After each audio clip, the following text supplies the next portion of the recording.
Amigos telespectadores da Rede Vida de Televisão e do programa Páginas Difíceis da Bíblia. Bom dia, Padre Com a palavra. Fernando. Bom dia a você que nos acompanha aqui semanalmente em nosso encontro Páginas Difíceis da Bíblia. Comentava com o Padre, não faz muito, vê só o nosso programa. Aqui falamos muito sobre a Bíblia, pois ela contém em si a palavra de Deus. Mas você já parou para perceber que não estamos fazendo um programa parado, monótono?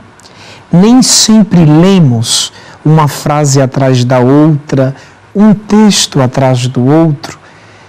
Graças ao Padre Fernando, à sua experiência, à sua profundidade.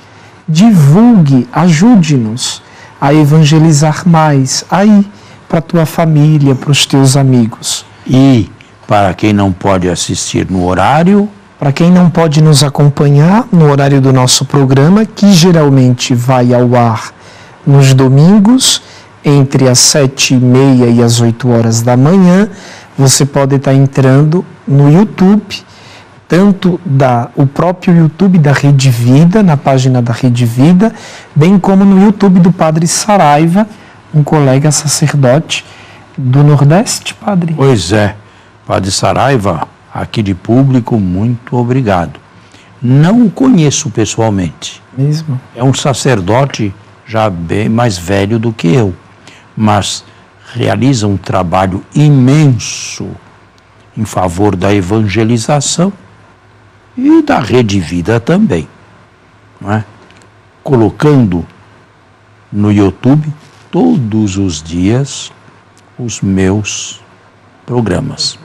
É só acessar o YouTube e dentro do YouTube acessar Padre Saraiva ou inscrever-se, Padre Saraiva, e lá certamente encontrarão tudo aquilo que aqui vem dito, não só deste programa aqui, que é semanal, mas também do programa outros. Do programa outro, né? Dos outros programas. Do programa Pão Nosso. O Pão Nosso de cada dia, né? Que o senhor também preside. Muito bem. Padre, como a história de Israel é longa e tem muita coisa para contar, cá estamos nós falando sobre... Então, deixando Davi e Salomão de lado, que ainda estão cobertos por uma neblina mais ou menos espessa, falemos de duas monarquias. A história propriamente, não a pré-história. A pré-história já foi dita em muitos programas anteriores. A história propriamente dita começa com duas monarquias. Ou, se preferirem, com uma tentativa infrutífera de monarquia com Saul e depois da sua destruição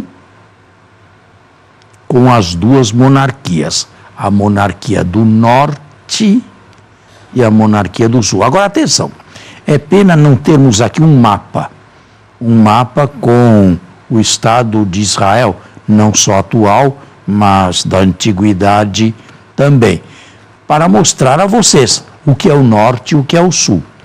Para nós que somos brasileiros e vivemos no Brasil, o norte está distante de nós 3.000 quilômetros, ou mais até, se formos a Manaus, se formos a Amapá, Macapá. Bem, o norte lá está separado do sul por apenas uns 130 ou 150 quilômetros. Portanto, é bem diferente falar do norte e do sul lá e viver aqui o norte e o sul. Isto dito, existiu uma monarquia que abrangeu o centro-norte. Até pouco tempo, eu imaginava que esta monarquia teria surgido do consenso das tribos. Mas agora eu mudei de ideia. Eu acredito que foi a monarquia que constituiu tribos, ou melhor, que possibilitou a existência de 10 tribos no assim chamado Reino do Norte, que leva também o nome de Reino de Israel. Israel significando apenas 10 tribos do norte. Ao sul, e entre o norte e o sul, existe uma divisão geográfica.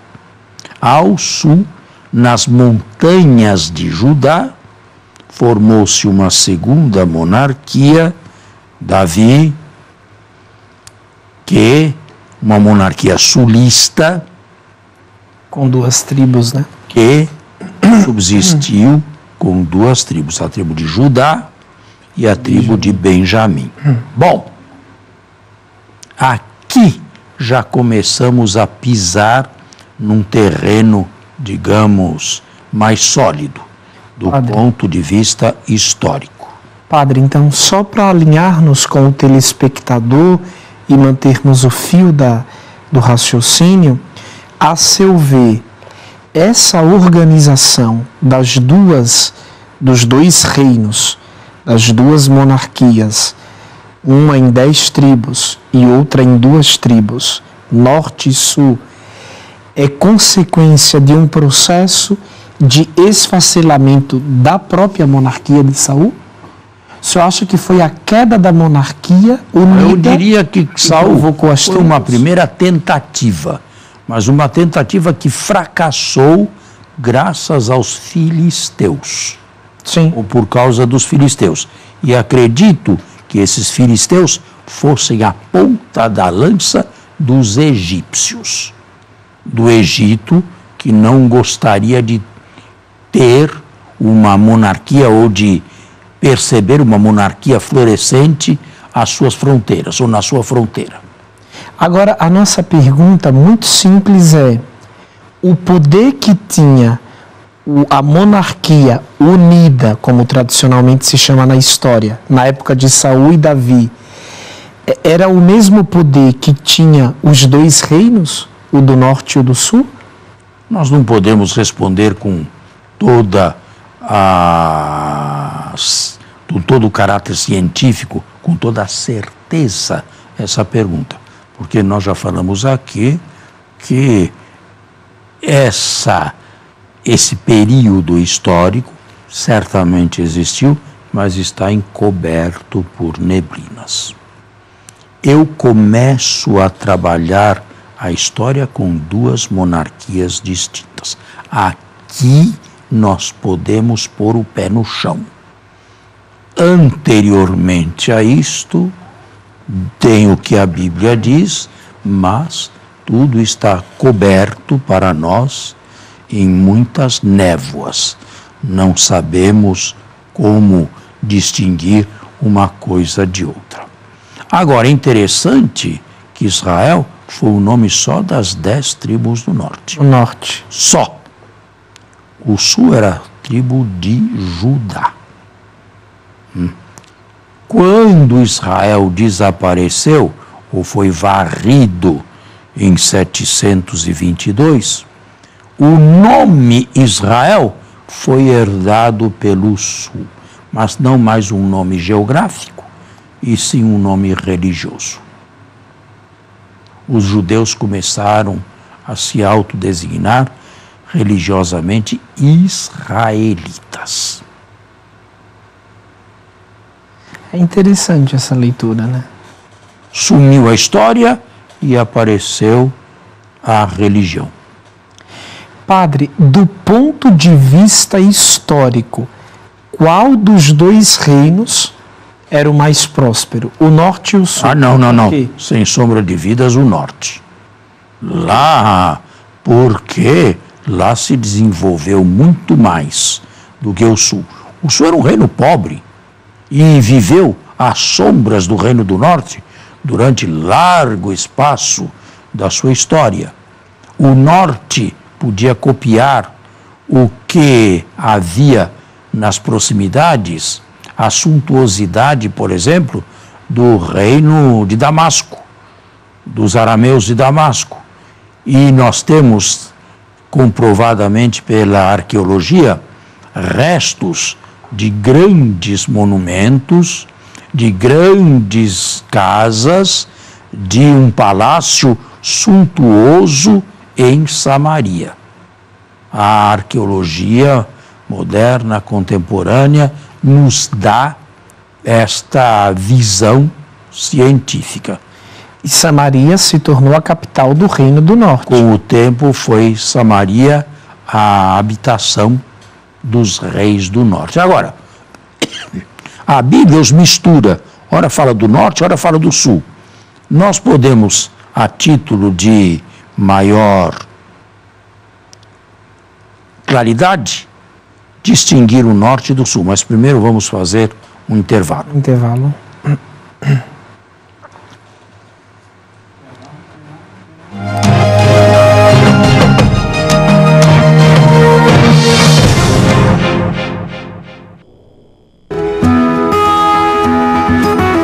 Senhor Jesus Cristo, não te pedimos que aniquiles os violentos e aqueles que se exaltam incutindo o terror, mas que mudes seu coração e os convertas.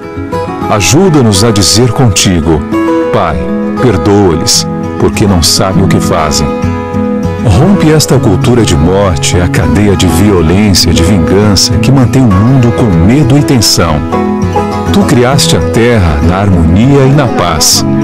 Que o mundo cesse de ser o canteiro que nos faz tão ferozes. Inspira nos homens e mulheres do nosso tempo pensamentos. Muito bem, voltamos sobre o que estávamos conversando. Então, o senhor falou que que devemos entrar, se possível, nos pormenores entre um reino e outro, o do norte e o do sul.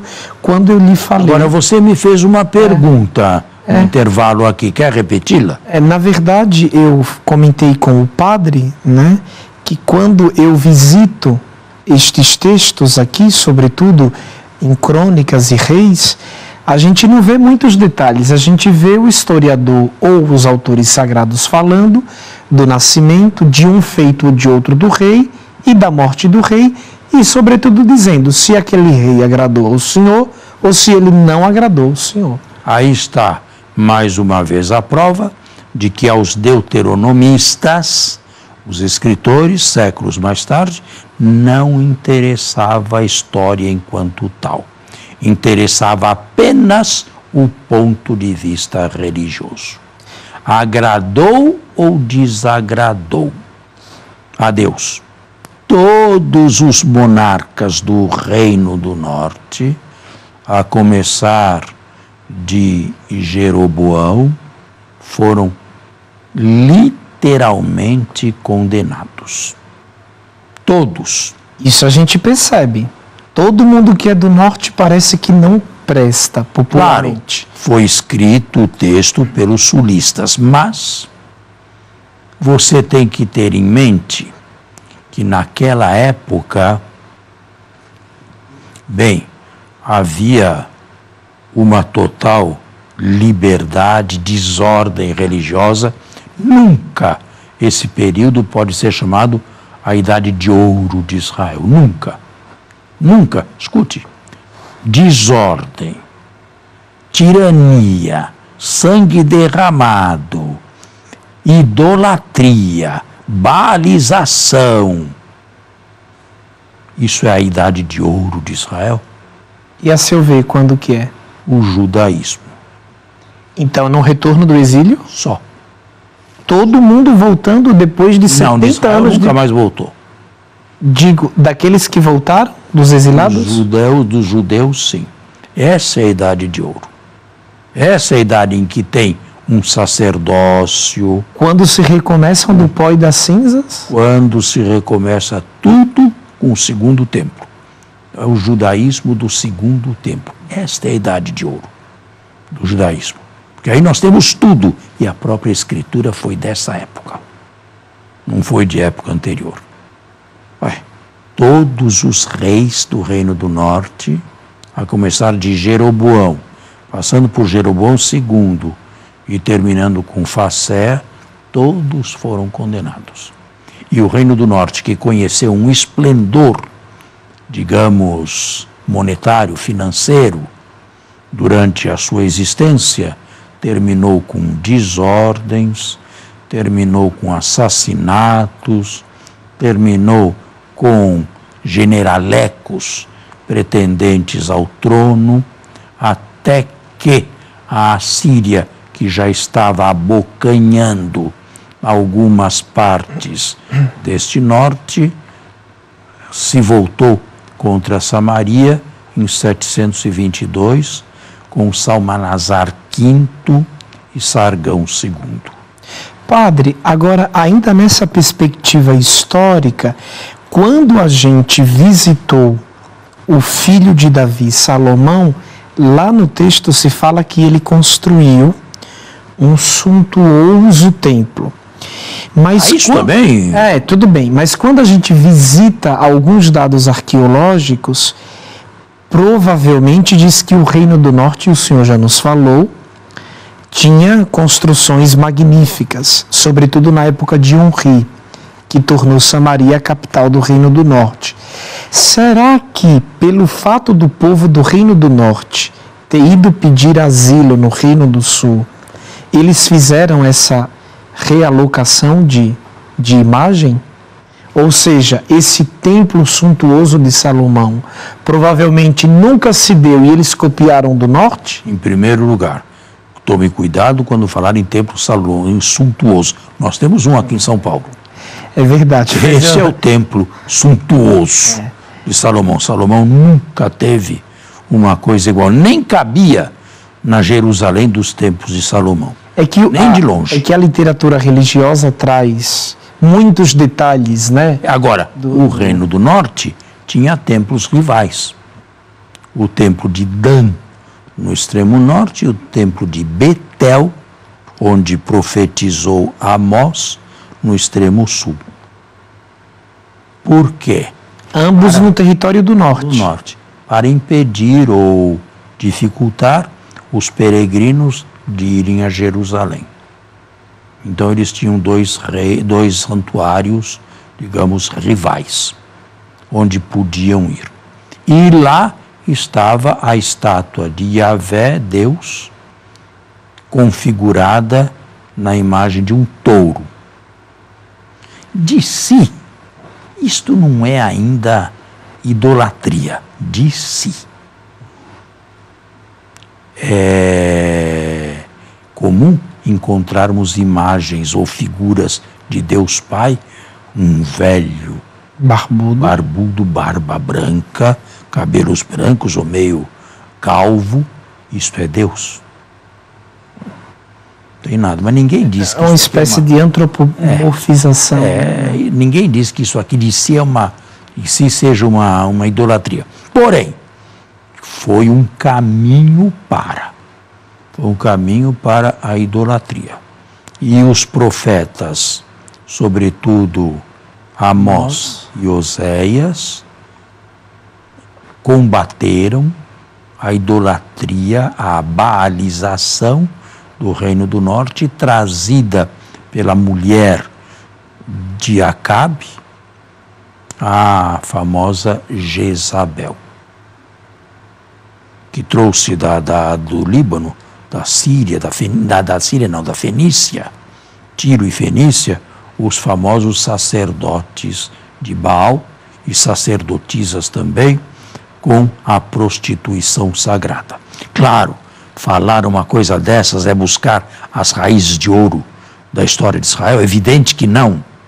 É evidente que isso aqui tudo deveria acabar. E de fato acabou. De fato acabou e nunca mais se restaurou. Até os dias de hoje. Nunca mais voltaram. Se miscigenaram com as nações para onde foram e, como eu disse, terminaram. Ficou a monarquia do Sul ainda por uns 150 anos. Mas depois mas também não teve uma sorte melhor. Se lá a destruição foi por culpa dos assírios, aqui no sul, em Babilônia. 587, será a segunda grande deportação de judeus por Nabucodonosor de Babilônia. E assim, a coisa não foi menos pior no sul. terminaram as duas monarquias. A terra onde corre o leite e o mel se transformou em terra estrangeira. O padre, mas se fala que décadas depois eles puderam voltar. Eles quem? Aqueles que... Bom, aí vem... Alguns historiadores acreditam que alguns ainda eram vivos, daqueles que foram do sul. E que... Houve 50 anos de desterro. De exílio. Tinha 70 de exílio. anos, poderia ter ainda lembrança do passado. E aí... Mas é quase que anacrônico, não? Não, uma condição de vida daquela... Não. Havia gente que não como hoje, mas havia gente que durava para morrer também. Havia, um ou outro. Um ou outro autor acredita que os filhos daqueles que foram exilados. Não só. Pessoas que foram exiladas e que voltaram. Então, aí é que tá, porque quando a gente visita os livros, alguns historiadores dizem que agora surge um novo Israel, não apenas pela mentalidade histórica, teológica, mas pela mentalidade de sangue. Porque quem voltou foi os filhos daqueles que foram. Os filhos dos que foram e alguns que foram também, mas sobretudo os filhos dos que foram. Mas isso aqui não significa nada. Israel nunca foi um povo de sangue puro. Nunca na existência. A única coisa que une Israel é a religião, o Deus Yahvé e a Bíblia. E por que Neemias gritou com tanta insistência e ortodoxia para que eles não se misturassem com os colonos assírios? Uma tentativa, a meu ver, curta, e a Bíblia é uma história que traz os homens como eles eram também, uma tentativa, uma visão curta de um judaísmo pós-exílico. Mas houve reações. Ao mesmo tempo em que Neemias fazia isto, sabe, surgiu o livro de Jonas. Vá pregar penitência em Nínive. Historicamente isso nunca se deu, porém, é um livro universalista. Nínive, diante da palavra de Jonas, se converte. E Deus se arrepende do mal com que a havia ameaçado. Uma visão universalista, tá vendo? Uma com outra. Os pêndulos na própria história acabam se balizando o movimento. Pois é. Né? Se Neemias insistiu na pureza de sangue e contrário aos matrimônios mistos, o livro de Jonas é um livro bem mais universalista. E mais, sim, Deus está disposto a perdoar o meu pior inimigo. É que já é uma teologia bem próxima daquilo que a gente vai assistir no cristianismo. Está vendo? Portanto, temos que tomar cuidado. Temos que encerrar também. Que pena. No nosso horário. Que pena. Muito obrigado pela escuta e pela audição. A você e a toda a sua família, um bom domingo e uma abençoada semana. Lembre-se, próxima semana nos encontramos aqui.